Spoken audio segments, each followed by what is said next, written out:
Slant. All right, Paulie, let's go.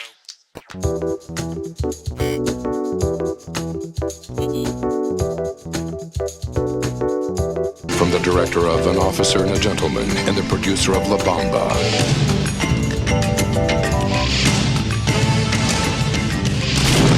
Blood in, blood out. That's a bond you can never break. Well, gentlemen, this is an amazing day that we are about to have. And Paulie and Tom, I can't thank you enough. When you told me that something like this was going to happen just a couple of days ago, I said, "Come on, no way." Well, it's turned. I'm overwhelmed right now. Yeah. I piddled a little bit. I've fanboyed out a little bit because I'm gonna tell you, we're about to talk about one of the best movies that I haven't seen it in years, but I just watched it again today, and I tell you, it made me fucking cry. It's that amazing of a movie. The movie that we're talking about today is 1993's Blood In, Blood Out, directed by the great Taylor Hackford, and this film was written by Jimmy Santiago Baca, based on his work. Yes. And we have both of these gentlemen here, and half the cast. I think half the population of Los Angeles is joining us for this stream. Paulie, what do you? The movie is, of course, Blood In, Blood Out. This is the DVD that was released in the early aughts. It is the 3-hour and 10-minute version of the film, the real version, not the truncated Bound by Honor version. But Paulie, what gave you the idea to have this stream? Tom, I invited Tom onto the Latino Slant to do a deep dive of La Bamba. And I said, hey, I think I can get one of the cast members on. You know, he's a buddy of mine and of Romy's, my girlfriend's. So I got a hold of Jeff Rivas, and he came on, and we had such a good time. He's like, you should do one for Blood In, Blood Out. And here we are. That was like not even a month ago, bro. Well, yeah, we were first started talking about doing a reunion for La Bamba, and it kind of like, well, maybe we can do both. And then this just came together quicker, and it was the bigger of the two because of the amount of people. And right now I cannot believe the amount of people we have here. This was in the middle of a run from, I want to say 87 to 97, where it was like all these great Hollywood produced Latino films. La Bamba, Born in East LA, Blood In, Blood Out, Mi Familia, American Me, Selena. Taylor Hackford, everybody. The esteemed Taylor Hackford, and for the last 40 years, many movies that you would remember. Yes. And of course, Jimmy Santiago Baca, who is the man whose work really was the genesis of all of this. I wonder if the two of you could start. And Mr. Hackford, how did you become involved with this? And Jimmy, what inspired you to write? Well, I guess it's your life that would inspire you, but how did the two of you get together and begin working on this project? Well, let me just start by saying, I grew up working class in Santa Barbara, and many of my friends were Chicanos. You know, I just was in that community. So I felt very close to it. And later, when I was making documentaries, I had a very close friend named Danny Valdez, whose brother, ran Teatro Campesino. It's Luis Valdez, one of the great dramatists of this country. Mm. And I decided, because one time Danny and I were drinking beer, and neither one of us had a pot to piss in. And Danny said, you know what, you should do, and I should play Richie Valens. We should do La Bamba. Danny called me up and said, hey, you remember La Bamba? It's time. Well, unfortunately, Danny was, Richie Valens was 17 when he recorded all that music. Right. Danny was too old. But anyway, I wanted Luis to write it, and he did. And then I felt he should direct it because I thought it should have a total Latino Chicano voice. And I produced the film. And the film is still, unfortunately, the highest grossing Latino film made in Hollywood. Mm. There should be many more. When Paulie was saying earlier, all those great films, why aren't there those films now? Boy, that's a different stream, sir. And you're absolutely right. I mean, Jimmy is one of the great writers of America, without question. Yeah. But what happened with La Bamba, it had so much success, that was great. The thing that really got me behind the project was Taylor's love of poetry. Helen's love of poetry. I mean, I was in the midst of two poets. And the fact that he loved poetry, which is extremely rare in Hollywood, allowed me to have total allegiance to him. And then as I began to know him as a brother, because I wouldn't be able to relate to him in any other way, he had to be a brother of mine that I would, that I would stand by through thick and thin.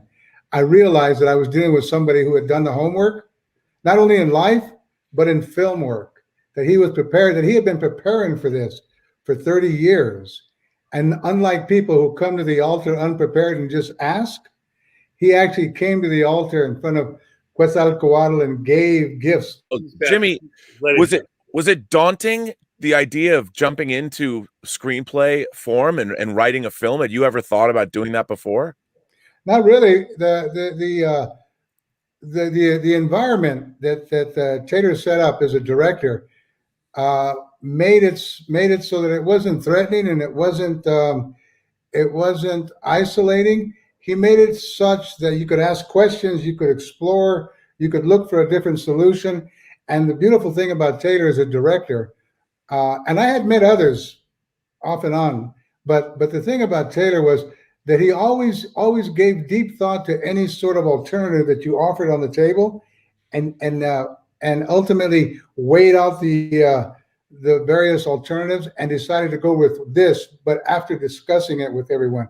It was very cool the way he did that. Taylor, I'd love to go off on that question, Robert, because we live in a different age now where, literally every category has to be casted right, written right by that right person. It's got to be this, it's got to be that. It seems that maybe something like Blood and Blood Out would get a negative stereotype. I was going to say, I mean, I wanted to ask everyone, the time that's passed and race relations are still obviously at the front of the news. And when you have films like these that have authenticity and have representation in them, they take on a life of their own and they mean things to people over the decades. And not every film is sort of like that. And I'm sort of curious to hear along the lines of what you were saying, Paulie. When you've worked on a film like this and it does resonate, and obviously you meet people that are shouting out lines and telling you about it, what does that mean to you guys personally to know that you have work that resonates beyond the time it comes out? And how do you think that Blood In, Blood Out plays today and doesn't have things and lessons in it that we need to hear? And I mean, I don't know who wants to start with something like that, but I'll jump in. For me, with the popularity of the film, just from fan reaction every day, to me, it just emphasizes the disconnect between the love of authentic stories from specific cultures and the lack of representation that still exists. After Obama was our president, everyone was talking about we live in a post-racial society. It's total bullshit when it comes to the stories that get greenlit in Hollywood. They for some reason, they think there's no there, or they don't need to cater to the culture because we go to movies anyway. Latinos are something like 53% of the movie-going public in the United States. And yet when it comes to, who laid down the list? Was it you, Paulie, of the canon of American Chicano or Latino movies from the late 80s to the 90s? They're not making them anymore. Why not? Me. Yep, 87 to 97. Paulie, the answer to why not? The answer as to why not is probably better addressed by Taylor because he knows the studio system better than any of us. It's because they recognize they don't need to cater to us because Latino culture, we're not a monolith, right? We like any other movie-going fan base love a good story. But they have yet to really understand that our stories are as valid and as entertaining and as humanistic and as compelling and as dramatic or funny or whatever it is that floats your boat as any other story in the world. We haven't gotten to that moment yet, and we need to. So it's up to us really to take on authorship to tell the stories that we want to see. And thankfully, technologically speaking, we have the capability to do that. What we need now is the forum to do it in. I mean, The problem is, it's if you look at that list of films, every single one of those films was produced in isolation. I mean, even Blood In, Blood Out, which was a studio Hollywood Pictures film, once Disney realized what they had in Buena Vista, they didn't want it. We became the stepchild, and I kept asking Taylor throughout the 6 months of the press junket. I said, Taylor, there seems to be a disconnect between how the studio is promoting this and what we did. I mean, I've been with you 3 years. I mean, Taylor was letting me be in on the conversations, and I kept going, is something wrong here? And he was giving me the grave look like something's up. And sure enough, right after the riots, that was the reason they needed to pull the plug. And it was only because Taylor and Jeffrey went to bat that it had a theatrical release at all. Blood in, blood out. So that tells you the kind of disconnect that the entertainment industry had with, cultural narrative. And it followed suit for the next decade. So all of those films were produced in isolation. I think now it's time to get back to these artistic allies, that are so powerful and their voices are so powerful, and figure out what the new narratives are, And if we got to skew the message, then the message is with this film, you see how the message, and Taylor, again, back to you, the message was in our realm. And that's really, truly the greatest thing that you were able to do as the leader and visionary of the story,